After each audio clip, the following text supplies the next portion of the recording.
Hi guys, and welcome to another 7-minute lecture. Cyber warfare. What is it in general? Where are we with it right now? And what's the cost of all this? Those are the issues we are touching on today. Firstly, what is cyber warfare? There are clearly many conflicting definitions for it. The simple one is that cyber warfare is any act of war that's conducted in the cyber domain. This is, of course, problematic since act of war is itself a rather vaguely defined concept, right? So if we were to go into it deeper, we could probably say cyber warfare is when a state actor or a non-state actor attempts to damage and attack a nation's cyber assets. So the use of digital attacks to harm a nation, simply put. We don't have to get too technical with the definition. We just need to understand that there will always be problems with defining such concepts, because if you have an idea of warfare is, and if you know what the internet is, you just need to put the two terms together and you would have an idea of what cyber warfare is. Let's be serious. We don't have to get caught up in jargon here. Where are we with cyber warfare right now? That's a more interesting question. It's a pretty scary situation, to be honest. We've already had many examples of overt cyber attacks from one country on another.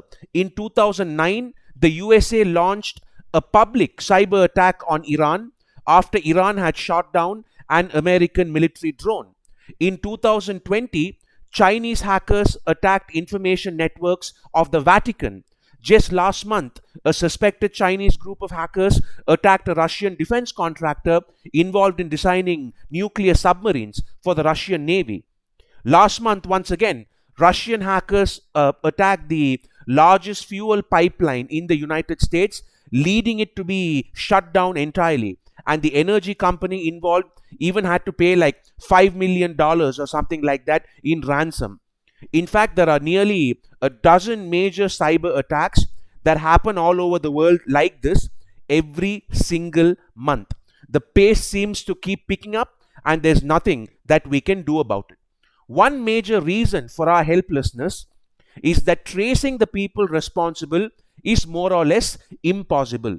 Much like with terrorism, even when the hackers are state sponsored, there's no real way to prove that the state was behind it. So even though it's an open secret that most of these groups operate with the permission and even encouragement of their home nations to attack their geopolitical rivals, the home states can always deny responsibility because there's no way to put it together. So if the Americans go to the Chinese and say, hey, your hackers are launching cyber attacks on, let's say, our medical research labs, the Chinese would say, oh no, that's terrible. We'll do whatever we can to stop them. We have nothing to do with them. These people are criminals.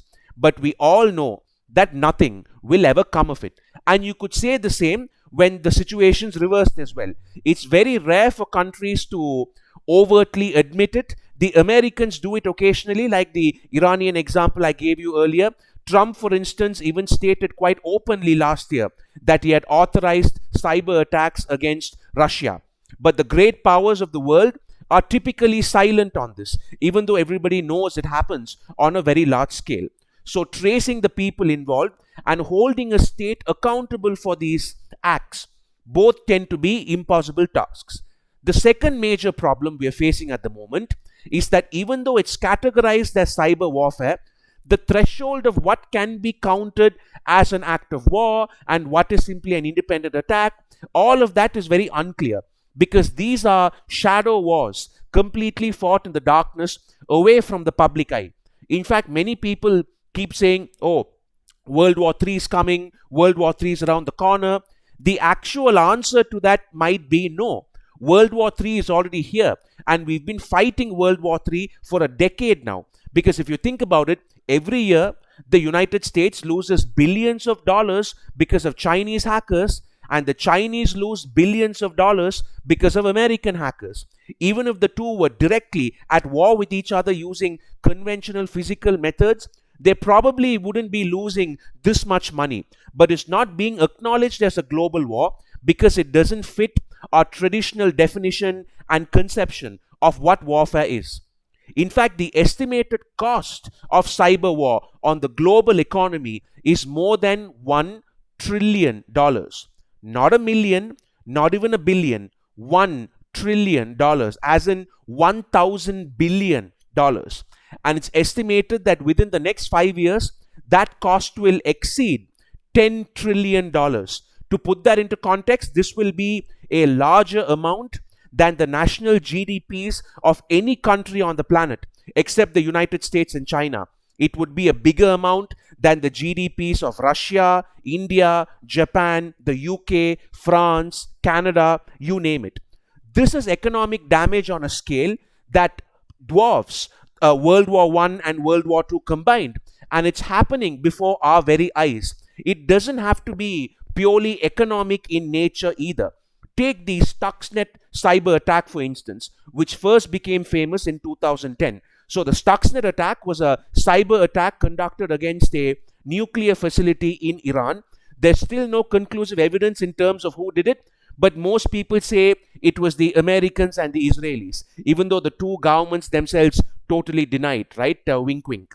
What it basically did was it infected the centrifuges in the nuclear facility and made them spin round and round much faster than they were meant to, eventually leading to a physical breakdown of the entire machinery because the centrifuges were going so fast, and it set back Iran's nuclear ambitions by many years. There are cyber attacks carried out to tamper with the elections in various countries. There are attacks to steal the formula for COVID vaccines, which is what a bunch of Portuguese-speaking hackers did to Oxford University's COVID vaccine research just 2 months ago.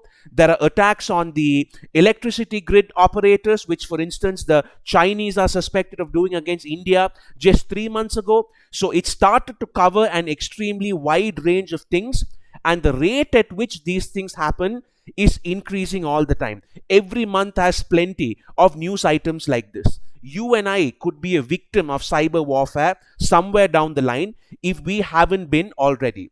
And what can any of us do about this at the moment? Nothing at all, except stay safe, wait, and watch. If you like content like this, please don't forget to share and subscribe. Thank you, take care, and I'll see you soon.